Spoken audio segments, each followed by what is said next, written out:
Le journal. Barakissa Ouattara. Le président de la transition boucle le mois de la solidarité et de la lutte contre l'exclusion par une importante donation. Le général d'armée Assimi Goïta a remis d'importants équipements médicaux à plusieurs structures de santé du pays, ainsi que du matériel informatique et des kits scolaires destinés à certaines associations et aux pupilles de la République. Hier, c'était la célébration de la journée des pupilles en République du Mali. Cette année, ce sont 225 nouvelles pupilles qui intègrent la grande famille de l'ONAPIMA. Le président de la transition leur a remis leurs cartes de pupilles et cartes bancaires. En sport avec Isaac Tchenou, nous parlerons de cyclisme Tour du Faso, mais aussi de football avec les matchs retour du tour préliminaire du CHAN 2025 et le tournoi des moins de 17 ans de la zone UFOA à Sénégal 2024.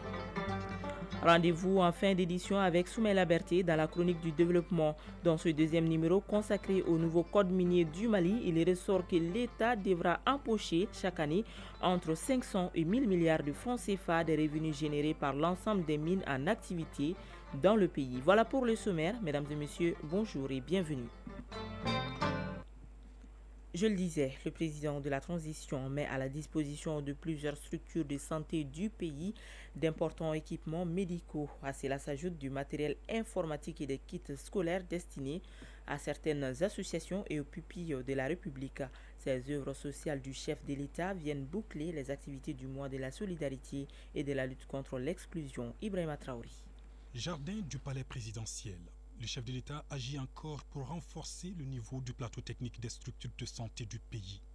Un important don composé d'appareils d'échographie, d'incinérateurs, de tables d'accouchement et de consultations gynécologiques, de respirateurs électriques avec accessoires, la liste est longue. Le président de la transition, à travers ses œuvres sociales, entend offrir davantage un meilleur cadre de travail au personnel soignant du pays pour une meilleure prise en charge des patients. Agibou Dambélé, conseiller spécial du président de la transition. Traduire son engagement, son patriotisme par la remise de matériels médicaux aussi CCRF de Bamako et d'autres centres à l'intérieur pour montrer sa solidarité. À ces équipements médicaux s'ajoute du matériel informatique et des kits scolaires destinés à certaines associations et aux pupilles de la nation. Un autre geste présidentiel chargé de symbole à quelques jours de la rentrée des classes. Dire à ces pupilles-là que la nation ne les oublie pas. Tant que le président de la transition est là, on pensera à eux. On espère que ça continue même pour toujours. Ces pupilles ont un poids énorme sur eux parce qu'ils ont perdu des êtres chers. Et si tout le monde traduit sa solidarité envers eux, c'est mieux pour le Mali en général. Parce que c'est eux les bâtisseurs de demain. El Hadj Seydou Patrice Dambélé, secrétaire général de l'AMSUNEM, bénéficiaire. Nous avons fait des recommandations, surtout concernant la question des étudiants et leurs bourses. D'autres questions ont été à l'ordre du jour. Et nous avons dit que nous avons été inondés. Je dis l'outil informatique est parti. On s'est limité à ça. Il nous a dit, on va vous trouver des ordinateurs. Ça, c'est lundi. Aujourd'hui, des ordinateurs qui sont mis à notre disposition. Merci. Ce don du président de la transition boucle ainsi les activités du mois de la solidarité et de la lutte contre l'exclusion au Mali. 29e édition. Un mois marqué par d'intenses activités visant à soulager les populations vulnérables à travers le pays. Restons à Koulouba pour parler de la célébration de la journée des pupilles en République du Mali. Le président de la transition, le général d'armée Assimi Goïta, respecte ainsi une tradition. Il a accueilli à Koulouba les enfants dont les parents ont payé de leur vie pour sauver la nation Mali et ceux abandonnés. Cette année, ce sont 225 nouvelles pupilles qui intègrent le groupe. Le président de la transition leur a remis leurs cartes de pupilles et cartes bancaires. C'est Rabatili pour les détails. La plus petite des rescapés du bateau de Tombouctou dans les mains du président de la transition. C'est l'expression d'un Mali reconnaissant envers les dignes fils tombés pour la défense de la patrie. Un moment de réconfort et d'attention aux enfants de militaires tombés et à ces tout petits abandonnés, ceux de parents inconnus ou de parents décédés dans certaines circonstances. Instituée en 2021, la journée du 31 octobre est dédiée aux pupilles en République du Mali. La traditionnelle réception au palais présidentiel pour un après-midi de détente et d'écoute commence par un poème et un slam sur l'engagement de nos forces armées. Ils grandissent dans l'ombre, ces enfants de héros. Mali, Burkina, Niger, sous le même drapeau, dans la lutte contre les ténèbres. Moment plein d'émotion avec la présentation d'enfants dont les parents sont tombés sur le champ d'honneur. 2 messages clés adressés au président de la transition et au peuple du Mali. Kadiatou Balo, pupille de la nation. Offrir un lit d'amour, pouvoyeur, d'union pour un meilleur avenir des filles. Flazier Youssouf Sanogo, pupille de la nation.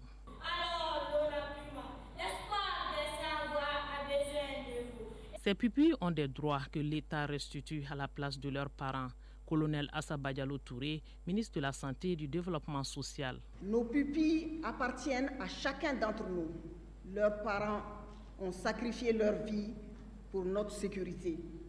En reconnaissance de ce sacrifice, l'État leur a consacré cette journée spéciale.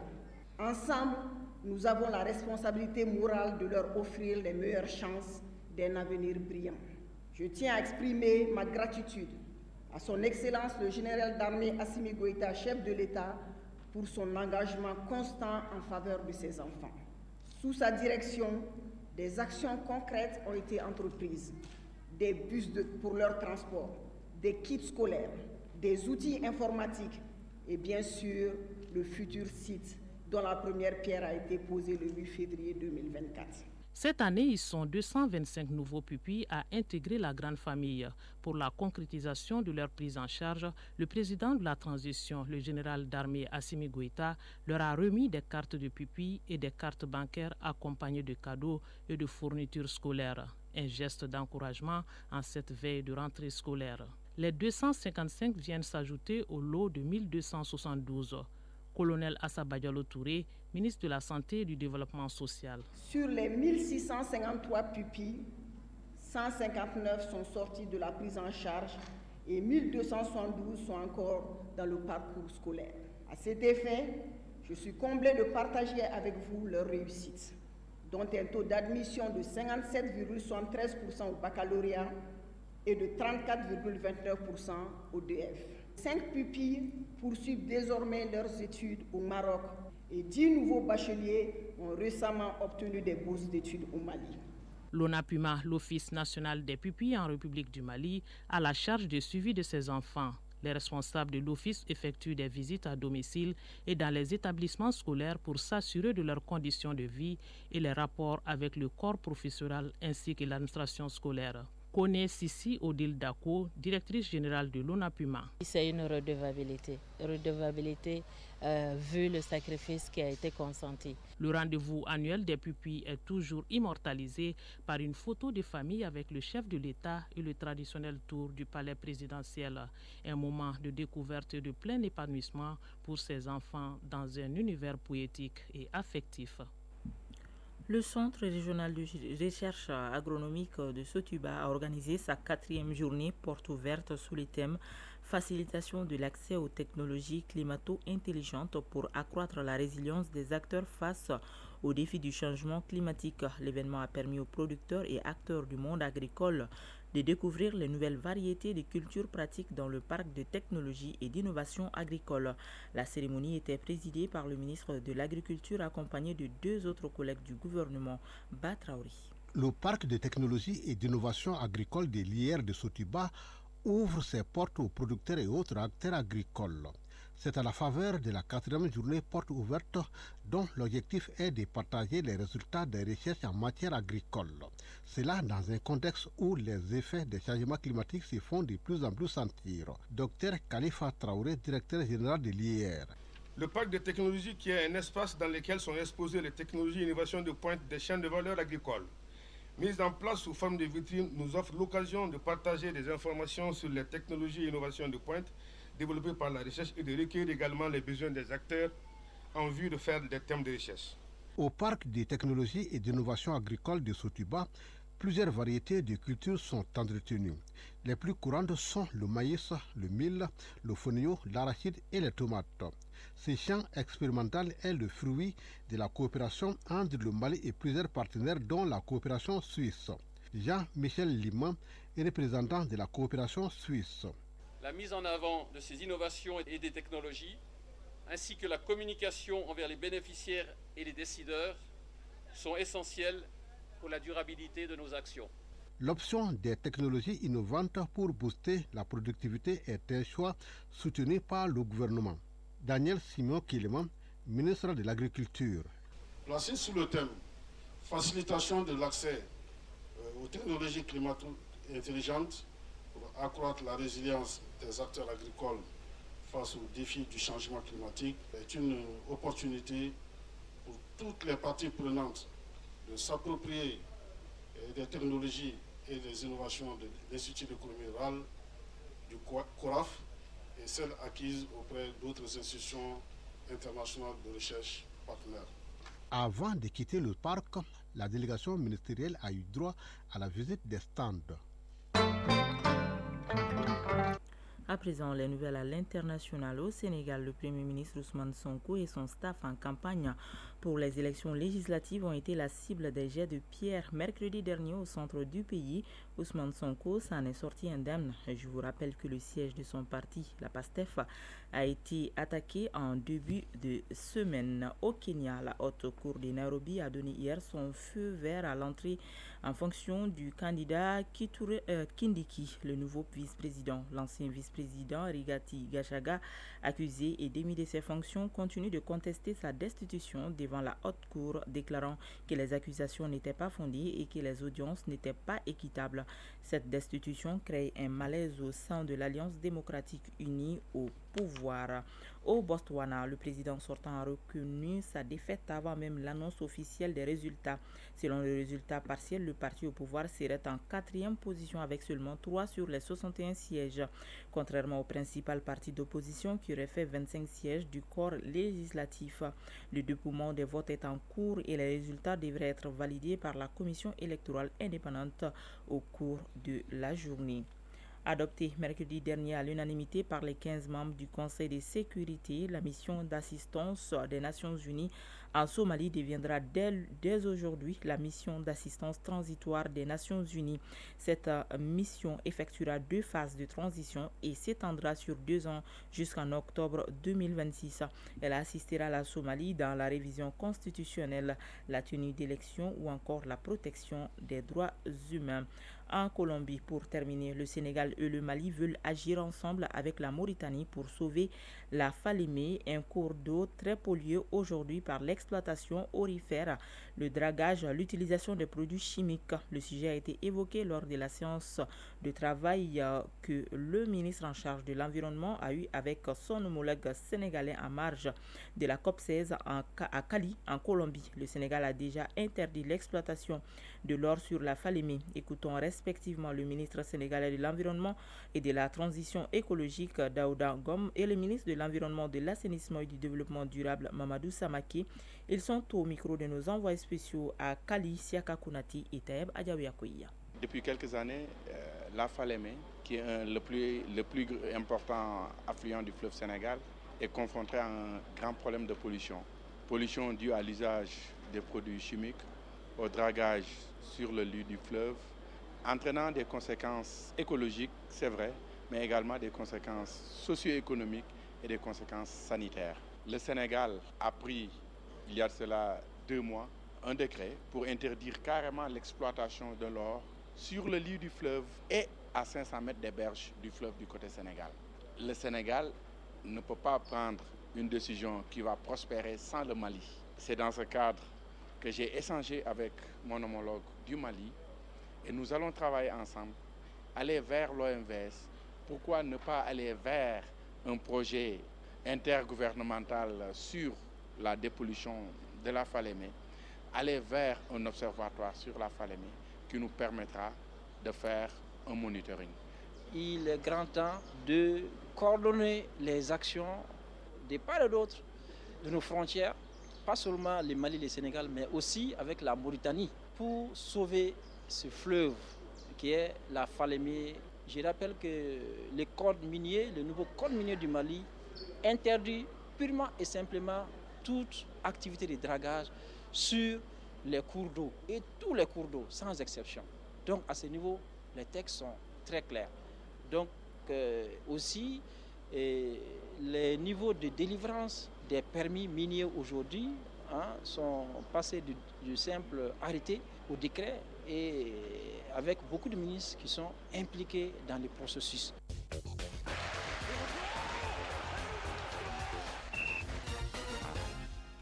Sport, cyclisme, Tour du Faso. Le Russe Anton Popov est devenu la véritable star du Tour du Faso 2024. En football, le programme des matchs retour du Tour préliminaire du CHAN 2025 prendra fin ce week-end alors que le Mali est exempt de ce tour. Et puis, tournoi des moins de 17 ans de la zone UFOA Sénégal 2024, les demi-finales se joueront ce vendredi. Le Mali affrontera la Gambie. Le résumé de l'actualité sportive avec Isaac Chinou. Football, tournoi des moins de 17 ans de la zone UFOA Sénégal 2024. Les cadets maliens jouent cet après-midi contre la Gambie en demi-finale. Le Mali a jusqu'ici reçu un parcours sans faute. 3 matchs au temps de victoire. Le coup d'envoi est prévu pour 18h.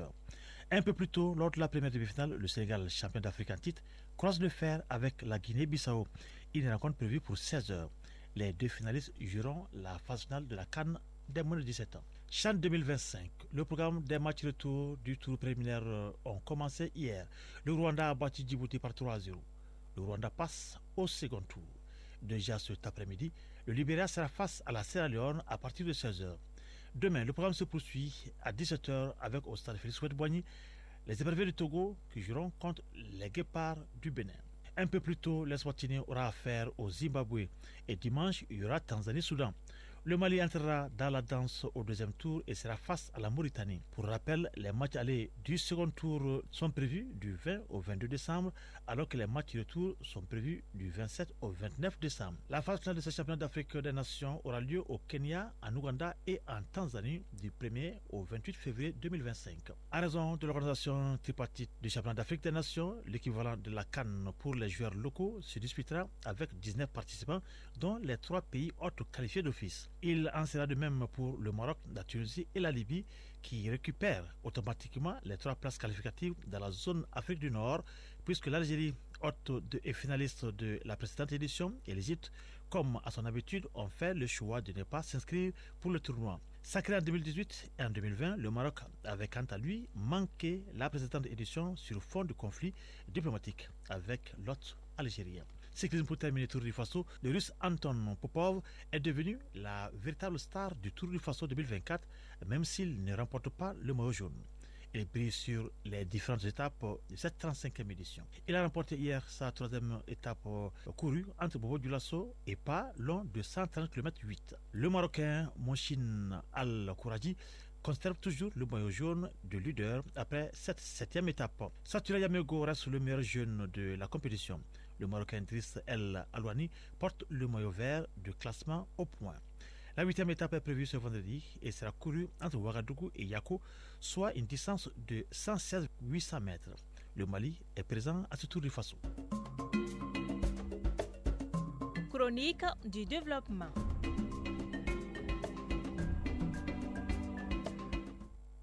Dans le nouveau code minier du Mali de 2023, l'État aura 30% de la part des actions des revenus du secteur contre 20% dans l'ancien code. En numéraire, l'État devra empocher chaque année entre 500 et 1000 milliards de francs CFA des revenus générés par l'ensemble des mines en activité dans le pays. La chronique du développement nous en parle dans ce 2e numéro consacré au code minier après le contenu local. Une réalisation de Soumaïla Berti et Marc Dambeli. De l'avis du spécialiste, le nouveau code minier du Mali est sans conteste une bouffée d'oxygène pour l'économie nationale, car il permet à l'État d'augmenter sa part des actions sur l'ensemble des mines en activité dans le pays. Dr Mamadou Keïta, spécialiste des mines. Dans toutes les mines du Mali, l'État malien détenait 20% des parts des actions.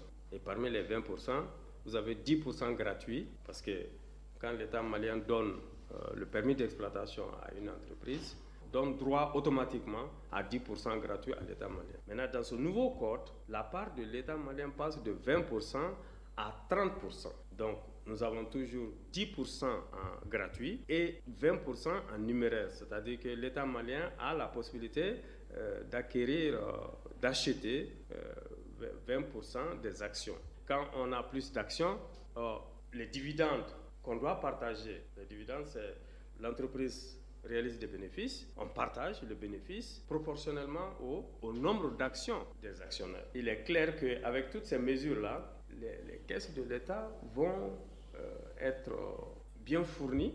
Même sans le code de 2023, le secteur minier faisait rentrer quelque chose comme 450 à 500 milliards de francs dans le budget de l'État, ce qui représente 25% du budget national.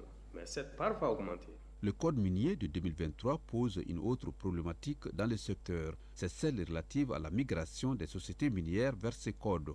Si pour les nouvelles mines, la question ne se pose pas, par contre, pour les mines dont l'activité est antérieure à ces codes, elle demeure. Présentement, on a plus de 13 mines qui sont en activité aujourd'hui au Mali.